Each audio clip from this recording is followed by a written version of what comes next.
On February 12, 2026, OpenAI sent a memo to the U.S. House Select Committee on China. The memo accused DeepSeek, the Chinese AI lab that shook the industry a year ago, of systematically extracting data from OpenAI's models to build its own. The technique in question is called distillation, and the timing of this memo matters more than the accusation itself. DeepSeek hasn't even announced a new model, but Lunar New Year falls on February 17th. Last year, DeepSeek dropped R1 during the same window. OpenAI is getting ahead of something before it happens. This isn't a lawsuit, it's a political play, and the details underneath it reveal far more than OpenAI probably intended.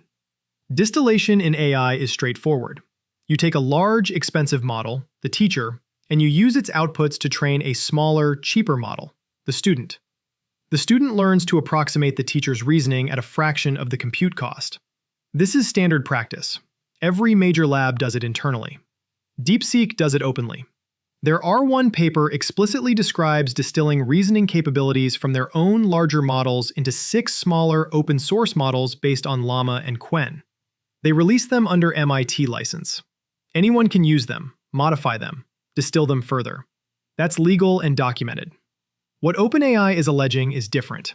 They claim DeepSeek employees created accounts on OpenAI's platform, routed API calls through third-party proxies to mask their origin, and programmatically extracted outputs at scale to train competing models. That would violate OpenAI's terms of service, which explicitly prohibit using outputs to build rival AI systems.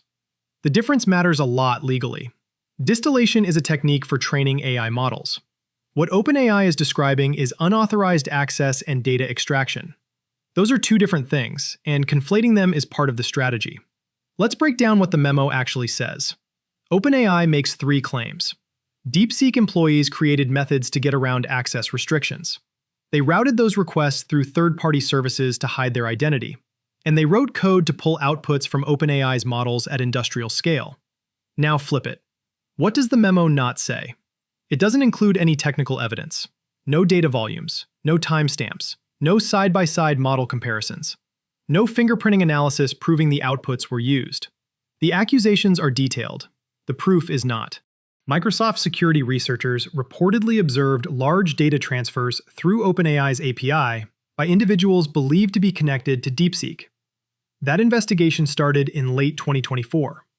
Over a year later, the evidence has moved from an internal probe to a congressional memo, but not to a courtroom.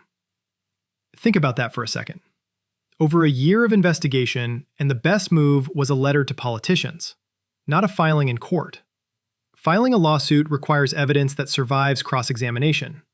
A congressional memo just requires a story. OpenAI chose the story. Here's the part OpenAI probably doesn't want you connecting. Right now, they're sitting in a courtroom being accused of the exact same thing they're accusing DeepSeek of. The New York Times sued OpenAI in December 2023, claiming they scraped millions of articles without permission. A federal judge said the case can go to trial. OpenAI's argument? Fair use. Well, you can be the judge for that. OpenAI's CEO has publicly acknowledged that building advanced AI models requires copyrighted material, and that it would be impossible to develop these systems without it. So the position is, when OpenAI uses others' work without permission, it's fair use and necessary for innovation. When someone uses OpenAI's outputs without permission, it's theft and a national security threat. A Cornell University lecturer who previously worked in AI at Google and LinkedIn called this out directly. He said it's ironic, possibly hypocritical, that big tech is raising alarms about distillation when training ChatGPT on Forbes and New York Times content also violated those publishers' terms of service. Quick one. If this kind of breakdown is useful to you, hit subscribe. We cover tech and business moves behind the headlines. One tap, and you won't miss the next one. All right, back to the story. So if OpenAI has the evidence, why not sue? Think about it. There are reasons for that. First, no AI company has ever successfully enforced terms of service against model distillation with monetary penalties or injunctive relief. There is zero legal precedent. Second, even if OpenAI won a judgment in the US, enforcing it against a company based in Hangzhou would require navigating the Chinese legal system. That's functionally a dead end. Third, the legal question of whether AI outputs are copyrightable, whether they count as creative expression that deserves protection, is unresolved. Courts haven't decided this, and OpenAI doesn't necessarily want them to, because the answer could affect their own defense in the New York Times case. Going to Congress sidesteps all of this. It reframes a commercial dispute as a national security issue. It brings in the language of the US-China tech competition. It aligns OpenAI with American interests and positions DeepSeek as a foreign threat. Politically, that's far more effective than a courtroom. Here's the part that doesn't get said enough. This isn't really about distillation. It's about money. DeepSeek's chat platform is free to use. Their models are open source on GitHub. Their API costs roughly 20 to 50 times less than OpenAI's. Chinese AI labs are releasing increasingly capable models at near zero cost, which puts direct pricing pressure on every Western AI company that depends on paid access. That includes OpenAI and Anthropic, both of which have invested tens of billions in infrastructure. DeepSeek's R1 reportedly cost $5.6 million to train. OpenAI's comparable models cost hundreds of millions.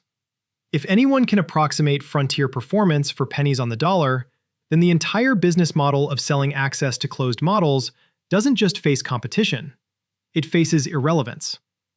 So what do you do when you can't compete on price? You change the rules. You go to Washington. You frame a cheaper competitor as a national security threat. You push for export controls, API restrictions, surveillance of foreign access. All of those protect the companies already in the room. This memo isn't about protecting innovation. It's about protecting OpenAI's revenue model. The AI industry was built on taking freely available knowledge, research papers, open datasets, publicly accessible content, and turning it into proprietary products. Now that someone is doing the same thing back to them, the framing has changed from fair use to intellectual property theft. And here's the question nobody in Washington seems to be asking.